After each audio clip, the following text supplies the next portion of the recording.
เอาเนาะพี่น้องซึ่งบ่พรกาสีมาเฮียนภาษานำน้องดินดาเนาะหมอนกันนี่อ่ะผ้าห่ม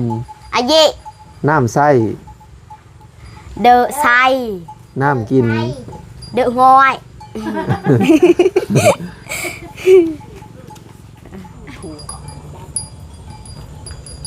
เอาเนาะพี่น้องกราบสบายดีและสวัสดีเด้อพ่อพี่น้องเนาะซึ่งสำหรับคลิปนี้บ่าวพรก็ได้แวะมาหาทางน้องดินดาและก็น้องกัญญาเนาะพี่น้องมาพร้อมกับสายฝนเนาะซึ่งฝนตกตั้งแต่เช้าๆเนาะพี่น้องตกกับบ่แห้งดอกเนาะตกไปปล่อยๆเนาะพี่น้องก็เฮ็ดให้ทาง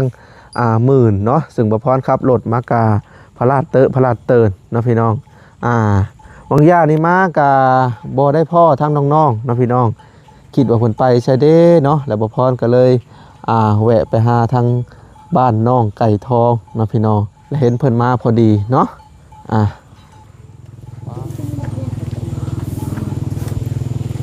สบายดีเป็นยังน้องกัญญาไปซื้อยาเมื่อกี้นี่ไปซื้อยาโดยไปซักน้ำได้2 เข็มพวกโดยไปซักยามาเนาะก็เป็นทางเบาหล่าเพิ่นพาไปซักมื้อวันก่อนบ่น้อยพาไปเพิ่นก็บ่กล้าซักแล้วทีนี้ละบ่หล่าอันพาไปเราได้ซัก2 เข็มพวกเพิ่นให้บ่หมอว่าเป็นยังเกาะ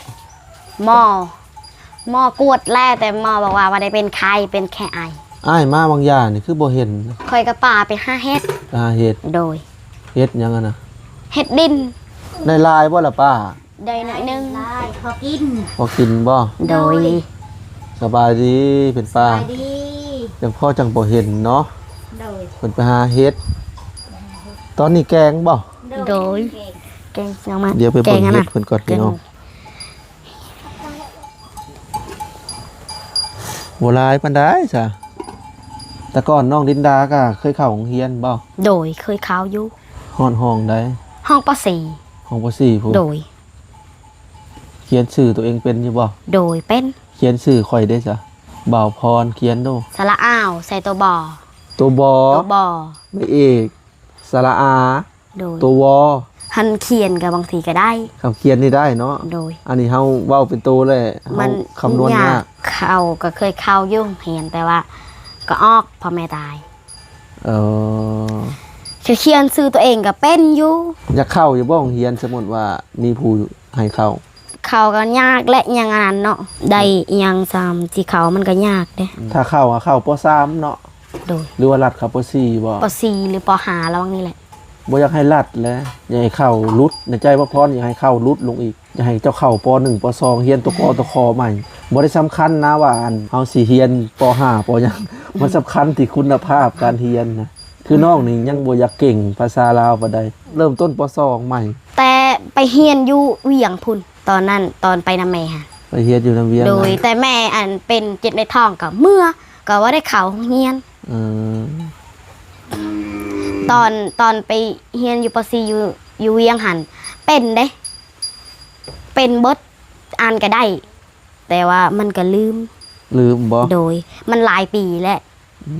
มันก็ลืมดนแล้วบ่ได้อ่านบ่ได้นั้นดนก็ลืมคือกันคือลืมอ้ายบ่ได้ลืมได้เด้ลืมคืออ้ายได้เรียนตั้งแต่ยังน้อยนี่ก็อ่านออกได้เบิดพอก็จบป .5 แล้วเราก็อ่านเป็นเบิดคนสมัยนี้บ่เป็นป .5 ก็เข้าไปห้องใหญ่ซื่อๆบ่เป็นม .1 ก็บ่เป็นเด้อยู่เวียงหันเขาใส่ใจอีหลีเด้การเรียนก็เข้า3 รอบบางทีเข้าอยู่นี่บ่ฮอด3 รอบบางทีฮอดบ่ายก็พอบ่ได้ฮอด3ส่วนน้องกัญญาได้เรียนบ่มีแต่ข่อยเรียนผู้เดียวเราบ่ได้เรียนบ่อันนั้นห้องป .1 ป.เกียมก็บ่ได้เข้าหนาวบ่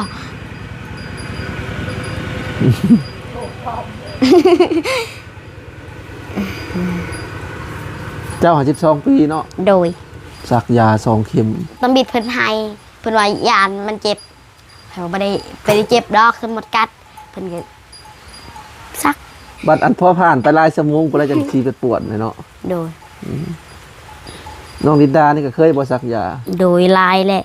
สัก4-5 เข็มแล้ว เพราะว่าเป็นไข่ บ่ได้ย่านบ่น้องลินดา บ่ส่วนงานเป็นไข่แห้งแบบว่าสักอย่างเป็นไข่แบบห่อน มีแต่ไปนอนอยู่บนเย็นๆเลยโดน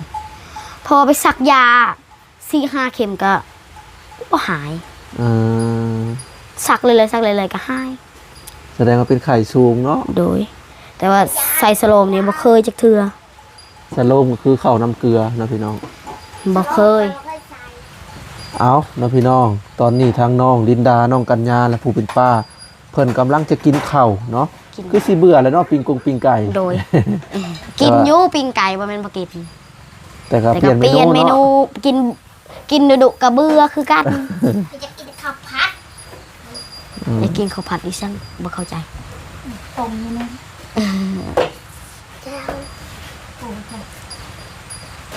ปูอ้าวปูอ้าว ลูก อ้าวมากินข้าว โอ้ กินน้ำกัน ไปล้างมือ เอา ดีกว่า แซ่บ กินเห็ดนี่ ๆเปลี่ยนเมนูมื้อเนาะ เลยมารวมกินน้ำกัน เอาเซิร์นแซ่บล้างมืออยู่บ่น้อง FC กัญ ทั้ ญาง หลายมากินข้าวเด้อ ไม่ล่างอันนี้กะตื่นกะกินโหลด อืม กินข้าวเด้อ เอาเซิร์นแซ่ ผู้ บ กระเบิงกะกินข้าวเด้อ FC ทั้งหลายเอ้ยกินเด้อ กับเมนูแกงเฮ็ดดินเฮ็ดหญ้า โดย แค่นี้ได้ผลกินนะพี่น้อง จ้ะ แต่ปลาปองมาม่าไข่ก็มีอยู่หัดเปลี่ยนเมนูเนาะกิน2-3มื้อเลยแซ่บบ่ โดยแซ่บ แอมยังก็ แอมแปลว่าแซ่บ อืมแซ่บละลายได้จ้ะ แซ่บอะไรแอมลือ อ๋อกินละลาย ๆกินละลายแปลว่าจ้าซิอุ้ย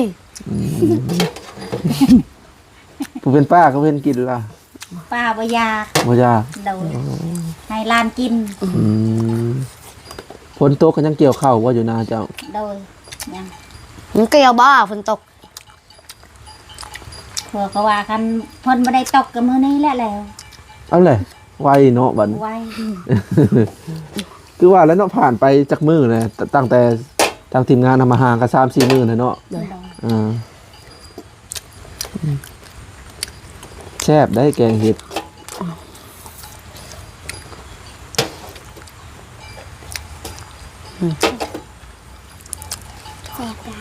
เอาไว้นี่สิค่ะ ใจเย็นๆเดี๋ยวลวกปาก ติบเข่าเพิ่นก็ได้ไหมแล้วนะพี่น้องปวดก็ได้ไหมมวยยังก็ได้ไหมเบ่ล่ะนะพี่น้องก็คือถือว่าครบละเครื่องใส่ซอยในครัวเฮือนเนาะถือว่าครบ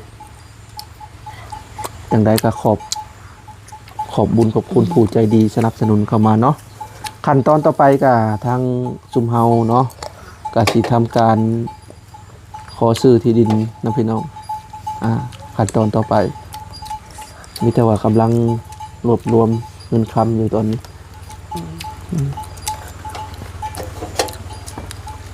แต่ว่าน้องลินดาถ้าว่ามีเฮือนเป็นของตัวเองอยู่ได้บ่2 คน โดย เป็นหัวหน้าครอบครัวได้บ่ โดย ก็ได้ก็แบบว่าเบิ่งน้องอะไรเนาะ โดย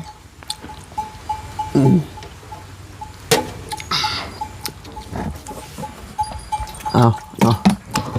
ทำน้องลินดาเพิ่นจะอิ่มแล้วเพิ่นว่า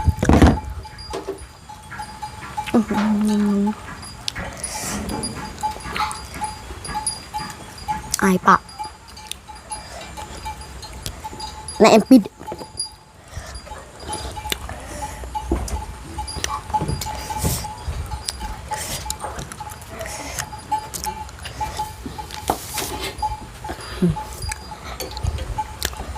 กินน้ำดีกว่า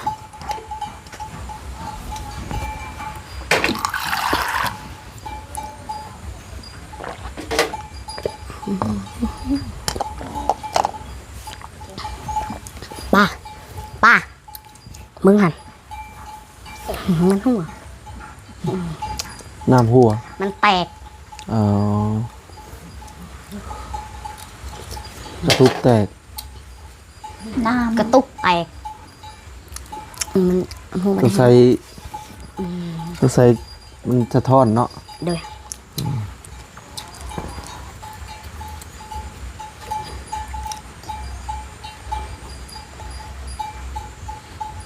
ตัดแล้วบ่เล็บน้องกัญญา บ่มีมันกระเล็บ บ่มีตัดเล็บ โดย มื้อวันก่อนมาพอดก็ว่าสิซื้อเพิ่นลืมเรียกมื้อหน้าพุ่นล่ะพี่น้อง ำบ่น้อยเมื่อละ บ่น้อยเพิ่นเมื่อบ้านมื้ออื่นเพิ่นมา เมื่อวานนี่ นั่นล่ะ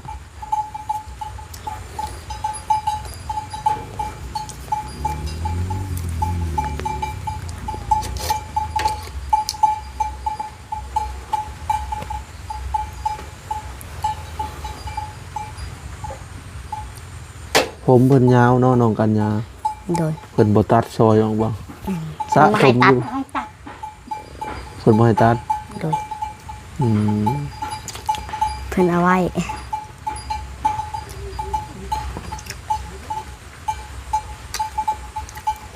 โอ้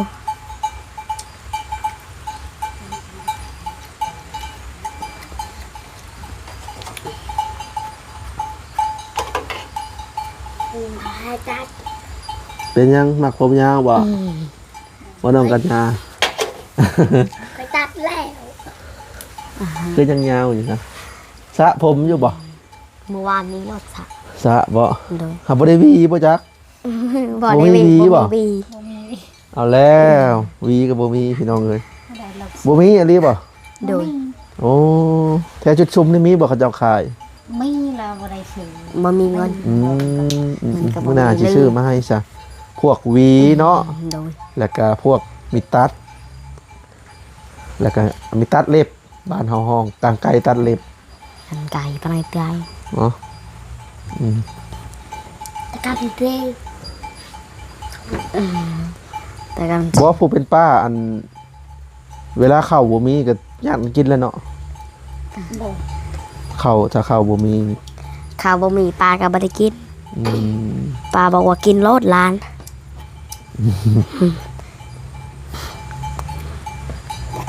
ปลาบ่หิว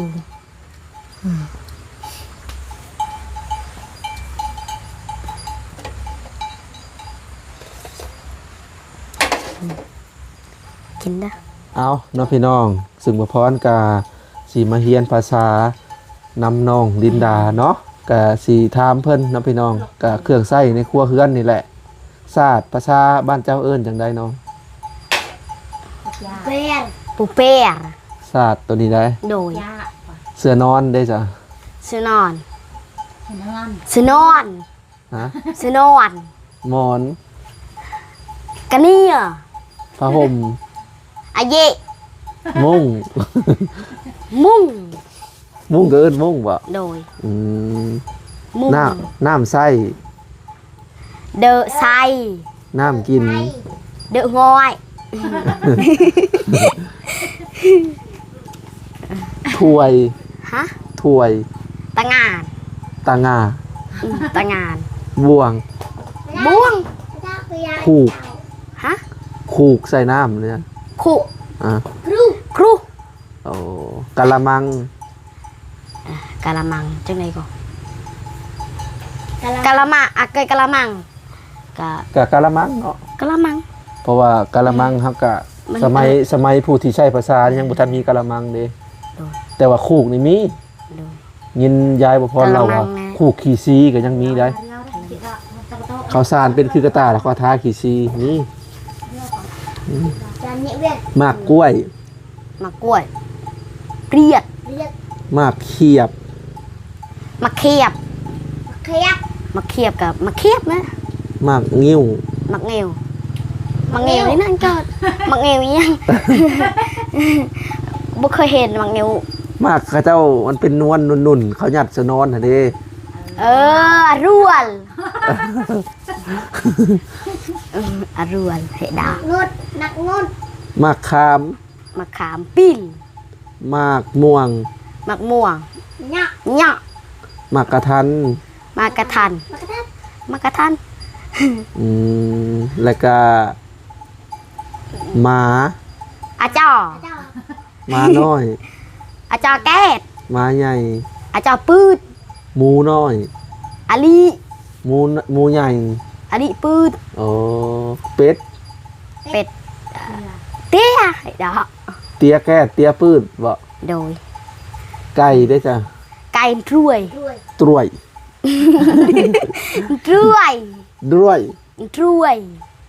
ตัวโตยังในตัวทอบ่ รวยตัวท่อมันตัวนั้น แล้วก็งัว ตะแกงควายตะเรีย แบ่ได้จ้ะ แบกอะแบ บ่มีในภาษาเจ้าเนาะ โดยแบ อืม แบนะไกตี ข่อยสิไปเมื่อนา ฮะ ข่อยสิไปเมื่อนา เฮเฮลอกเนีย หึ เฮอีลอกเปเนีย แล้วว่าจะสร้างด้วย เฮอีลอกเปเนีย เออ ข่อยสิกลับบ้าน เฮอีเจียวประดอกเฮอีเจียวประดอก อ๋อ ใส่ไว้กูวิล อีเจียวปูวิล ใส่ไว้เด้อใส่ไว้ หันอยู่บ้านก็เฮอีเจียวปูวิล เออ หันอยู่หน้าเฮอีลอกเปเนีย ให้ปลาปลาป่องคอยอยากไปเมื่อจำป้อง ข่อยสิไปหาป่า ฮะ ข่อยไปหาป่า ไปหาอากาศ ปลารู เฮอีไปชิวอากาศ ลองว่าจะซ่าอีกดู เฮอีเปาะชิวอากาศ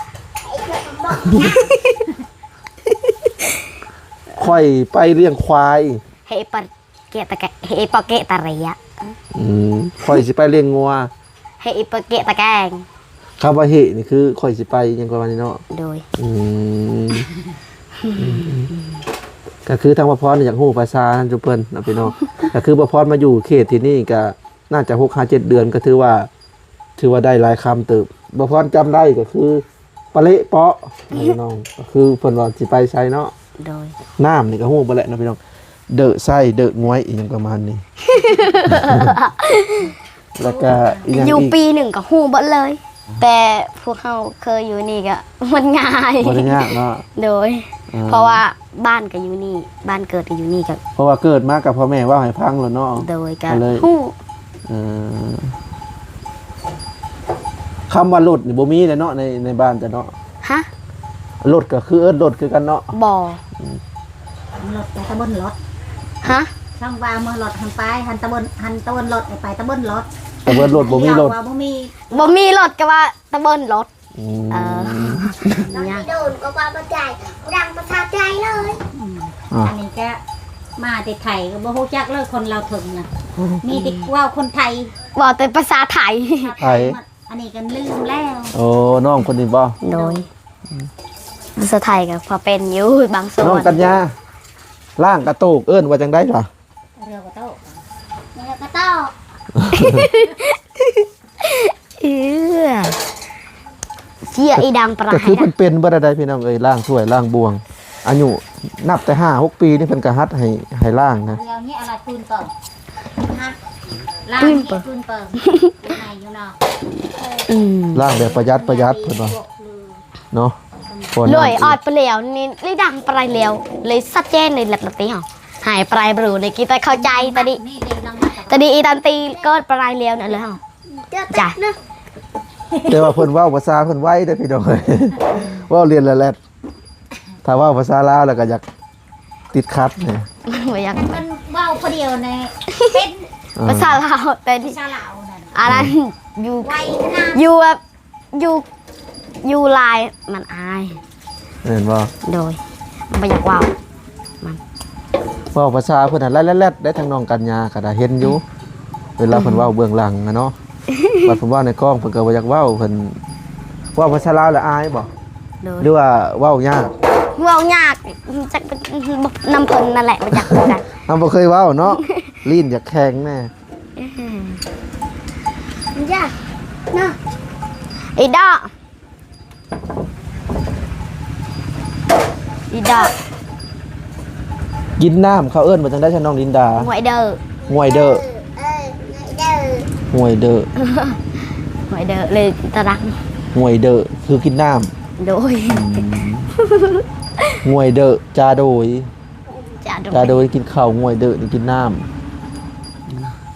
เอาละน้องลินดาและน้องกัญญาบัดนี้อ้ายสิขอตัวลำลาเลยเด้อ โดย มีแต่ว่าอีพีหน้าอีพีในมาพ่อกันใหม่เนาะ โดย สำหรับอีพีนี่ก็บ่มีหยังหลายนะพี่น้องก็คือได้มาอัปเดตเนาะได้มาอัปเดตทางน้องลินดาน้องกัญญาอะไรเนาะพี่น้องก็มีแต่ว่ามื้อหน้ามื้อไหนบ่ได้เนาะพี่น้องจังว่ากันใหม่เรื่องเฮ็ดอีหยังก็ได้เนาะหลักๆนี่คือ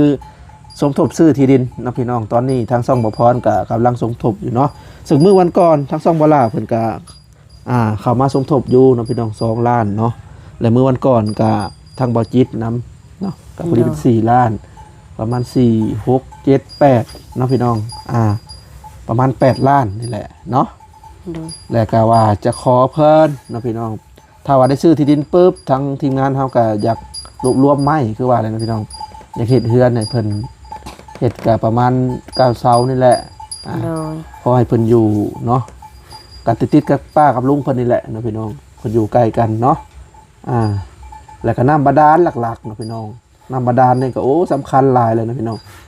เพราะว่าเพิ่นไปหาบน้ำอยู่ซะผมมาล้างถ้วยล้างบวกก็ไกลเนาะเวลาเพิ่นล้างถ้วยล้างบวงก็ค่อนข้างจะใช้น้ำประหยัดแน่บ่อยากล้างหลายเพราะว่ามันเบิดแล้วต้องไปตักกะเอาไก่เด้เนาะเอาละน้องลินดากัญญาอาจจะขอตัวกลับก่อนเด้อ โดย ไปก่อนสบายดี สบายดี อีพีหน้ามาพอกันใหม่ถ่ายรูปกัน